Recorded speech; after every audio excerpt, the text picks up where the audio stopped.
votre réaction, qu'est-ce que vous inspire en fait les derniers, la proposition de l'intellectuel qui a été faite récemment concernant l'éventualité, la proposition de réorganiser un petit peu le texte sacré selon un ordre chronologique, un ordre d'ailleurs qui existait déjà de l'époque de l'Ancien, je crois même dans l'Azhar, c'était un référentiel.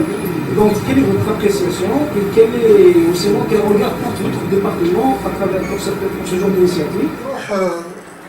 Sa réaction est très bénéfique en notre sens, parce qu'il participe, de par cette approche que vous souleviez tout à l'heure, mais surtout par ses articles actuellement, par le débat qu'il ouvre au niveau des masses médias. Il participe à la révision, le retour aux sources, le retour à la raison. C'est très bénéfique.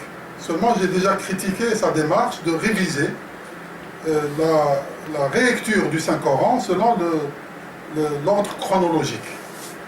Parce que dans les sciences du Coran, je parle en universitaire, nous avons appris que le Saint-Coran a été révélé en gros, en brut, durant la 26e nuit du mois de Ramadan. C'est-à-dire le brut. Mais il a été éparpillé et partagé selon les circonstances, selon les actions, les faits et les réactions. Revenir à cet ordre chronologique casserait carrément le caractère sacré du Saint-Coran. D'autant plus que tous les exégètes disent que le Saint-Coran a été assemblé de la même façon qu'il a été révélé la première fois. Cela n'empêche pas qu'une relecture du Saint-Coran selon l'ordre chronologique est défendue par les savants de l'islam. Mais ça ne relève pas de la rélecture du Saint-Coran, ça relève de l'exégèse du Saint-Coran.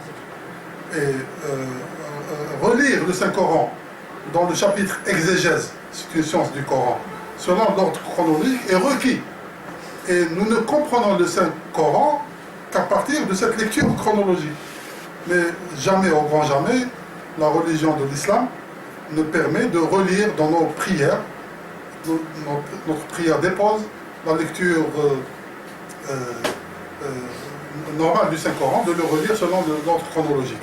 Le débat qui a été ouvert au niveau de l'Azhar, c'est un débat qui a jailli d'une personnalité culturelle, pour ne pas dire un journaliste, qui n'appartient pas à l'Azhar. Il a été immédiatement commenté et appelé à revoir sa copie.